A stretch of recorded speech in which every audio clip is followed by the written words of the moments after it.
Bonjour à chacun d'entre vous, d'une rive à l'autre de l'Atlantique.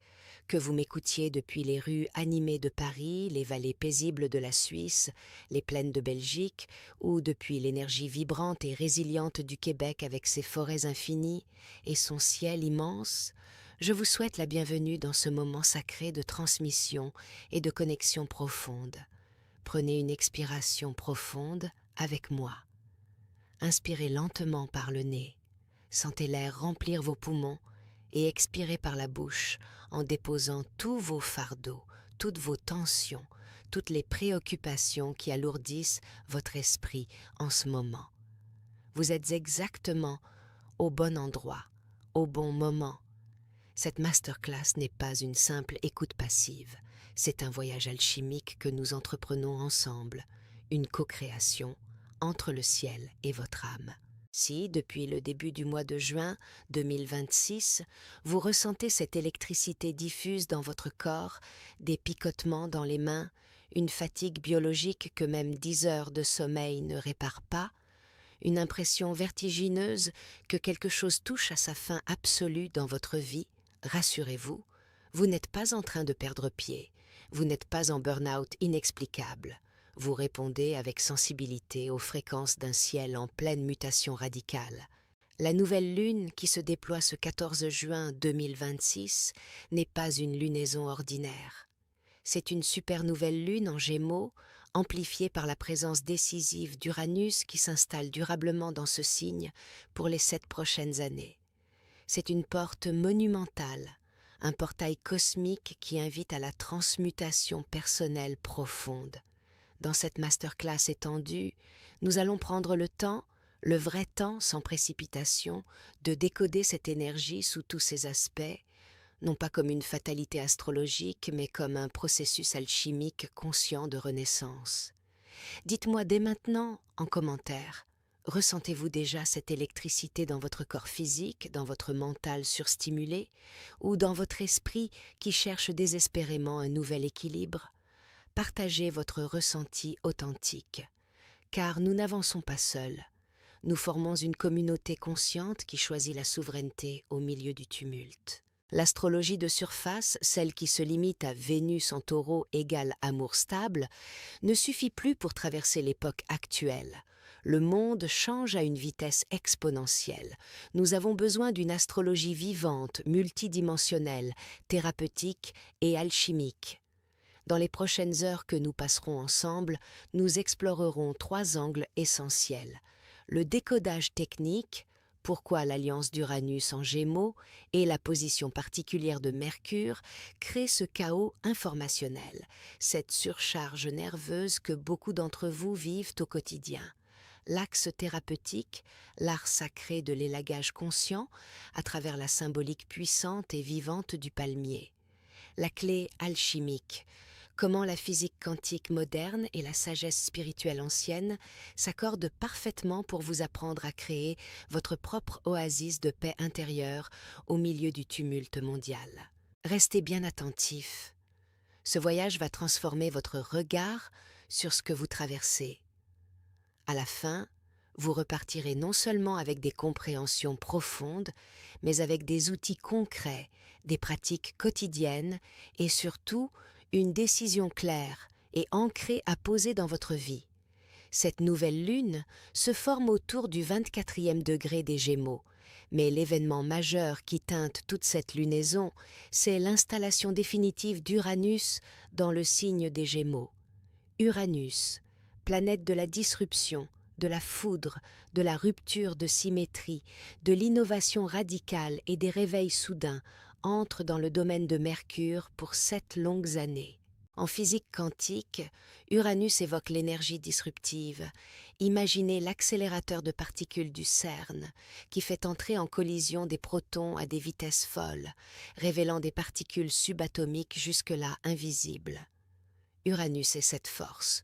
Le Gémeaux, quant à lui, gouverne tout le système nerveux central et périphérique, la communication sous toutes ses formes, paroles, écriture, réseaux sociaux, médias. L'intellect rationnel, les relations de proximité, frères, sœurs, voisins, collègues, les échanges quotidiens, les déplacements courts, l'apprentissage rapide et la curiosité insatiable.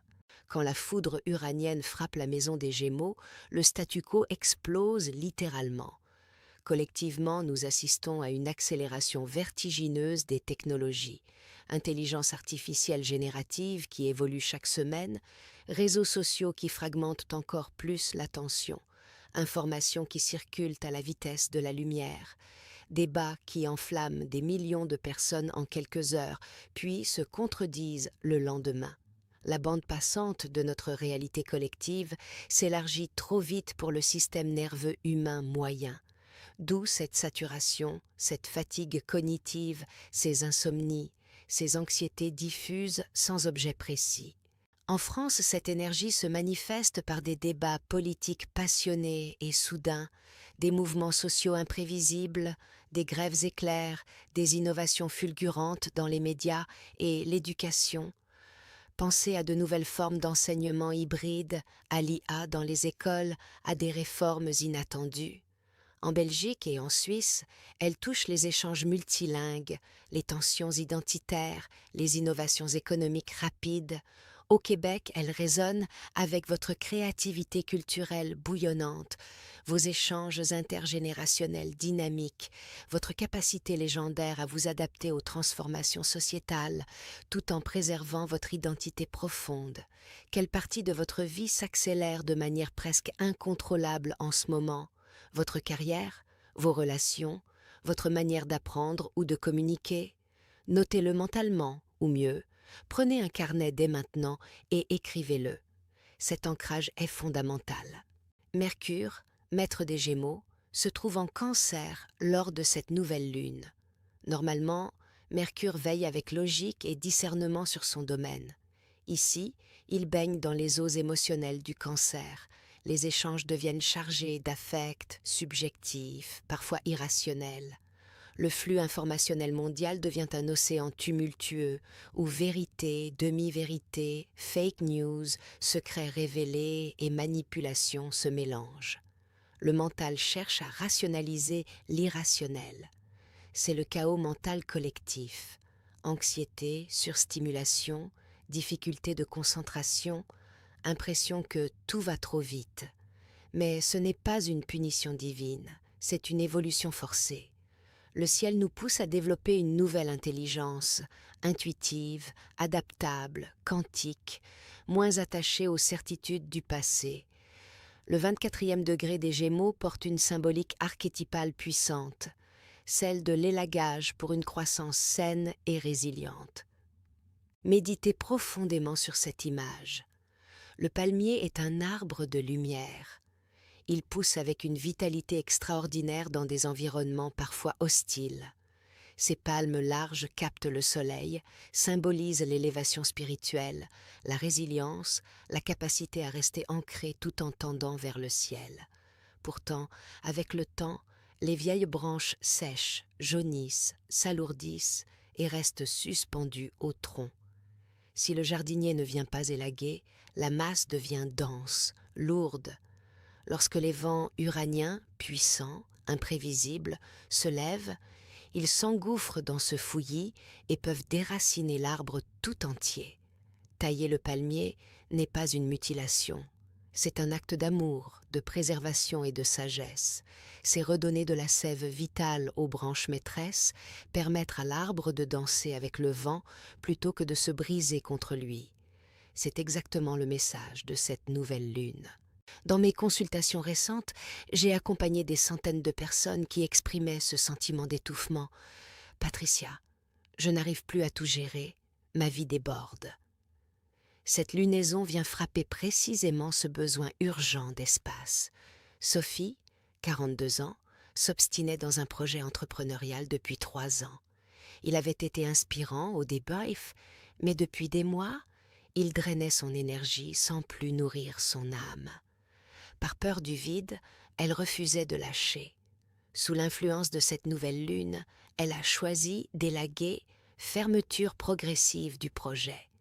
Dans les semaines qui ont suivi, 2 opportunités alignées et excitantes sont arrivées, comme par magie. Jean, 55 ans, portait depuis des années une relation toxique avec un frère. Chaque échange familial le vidait. Il a posé des limites claires, avec amour mais fermeté. La paix intérieure qui en a résulté a ouvert des portes inattendues dans sa vie créative et relationnelle. Quelle est votre branche morte? Une relation qui a donné tout ce qu'elle pouvait? Une surcharge mentale nourrie par les réseaux sociaux? Un projet obsolète? Un travail qui étouffe votre créativité? Un engagement qui ne correspond plus à vos valeurs actuelles? Exercice guidé.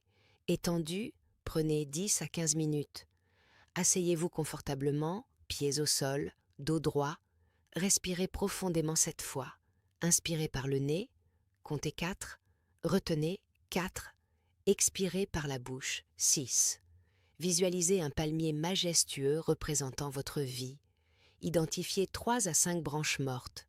Pour chacune, nommez-la précisément. Ressentez l'énergie qu'elle draine. Visualisez les ciseaux d'élagage ou une hache légère qui coupe proprement. Voyez la sève vitale couler à nouveau dans le tronc. Sentez l'espace, la légèreté, le vent qui passe librement. Dites à voix haute, avec conviction, « J'élague avec amour et conscience tout ce qui ne me sert plus. Je libère l'espace pour le nouveau. » Répétez cet exercice quotidiennement pendant les 14 prochains jours. L'élagage n'est pas ponctuel, c'est une pratique spirituelle quotidienne. Chaque matin, demandez « Qu'est-ce que je garde aujourd'hui? Qu'est-ce que je libère ?» Avec Uranus en Gémeaux, vos choix de communication deviennent sacrés. Mots, lecture, conversation, temps d'écran. La physique quantique nous révèle que la matière est composée à 99,99% de vide. Ce vide n'est pas néant, c'est un océan de potentiel, de probabilités, d'énergie pure. Le chaos extérieur n'est que l'agitation de surface. L'alchimie intérieure nous enseigne que le monde est un miroir. Si vous restez collé à l'écran du miroir, vous devenez esclave des reflets. Mais vous pouvez plonger dans le vide quantique de votre être.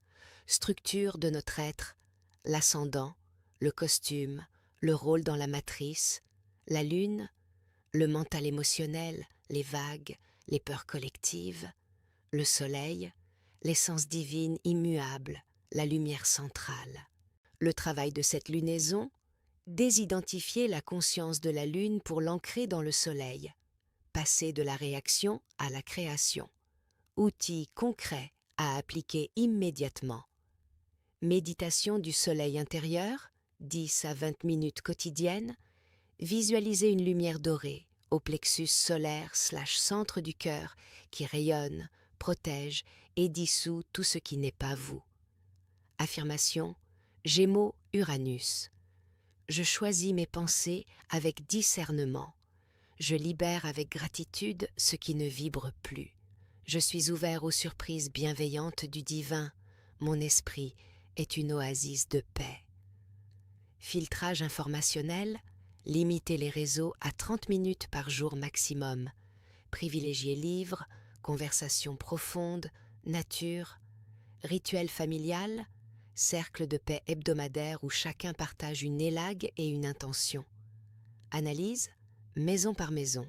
Maison 1, Bélier. Renaissance de l'identité. Nouveau look, nouvelle posture, affirmation de soi radicale. Maison 2, Taureau. Réévaluation des valeurs, des finances, des ressources. Élaguer les dépenses énergétiques. Maison 3, Gémeaux. Communication, apprentissage, frères/sœurs, voisins. Révolution dans la manière de parler et d'écouter. Maison 4, Cancer. Foyer, racines, sécurité émotionnelle. Possible déménagement ou réaménagements intérieurs. Maison 5, Lion, créativité, enfant, plaisir, nouvelle forme d'expression, romances électriques. Maison 6, Vierge, santé, routine, travail quotidien. Révolution dans les habitudes de vie. Maison 7, Balance, partenariat, mariage, contrat, rencontres inattendues ou transformation soudaine. Maison 8, Scorpion, transformation profonde, sexualité, finances partagées, mort/renaissance symbolique. Maison 9, Sagittaire, philosophie, voyage, études supérieures, nouvelle vision du monde. Maison 10, Capricorne, carrière, réputation, changement professionnel soudain. Maison 11, Verseau, amis, réseau, projet collectif, innovation communautaire. Maison 12, Poisson, spiritualité, inconscient, isolement, travail profond sur les peurs cachées. Chaque maison peut faire l'objet de plusieurs pages d'explications, exemples, méditations spécifiques. Intégration, nœud lunaire, Hécate et Mercure rétrograde, avec Uranus squaring, les nœuds lunaires, moments karmiques intenses. Hécate, gardienne des carrefours, nous invite à choisir consciemment. Mercure rétrograde peu après, période idéale pour intégrer, réviser les élagages. Cette nouvelle lune pose les graines pour les 6 prochains mois et au-delà. Ne la regardez pas avec crainte. Le monde bouge, les structures s'effondrent, c'est le rôle d'Uranus. Mais vous êtes invité à créer votre oasis intérieure. Je vous remercie du fond du cœur pour votre présence. En commentaire, dites-moi quelle branche vous élaguez. Laissez un pouce bleu si cela vous a touché. Abonnez-vous, partagez. Prenez une grande inspiration collective. Vous êtes les maîtres de votre paix. Excellente nouvelle lune. Prenez soin de votre lumière.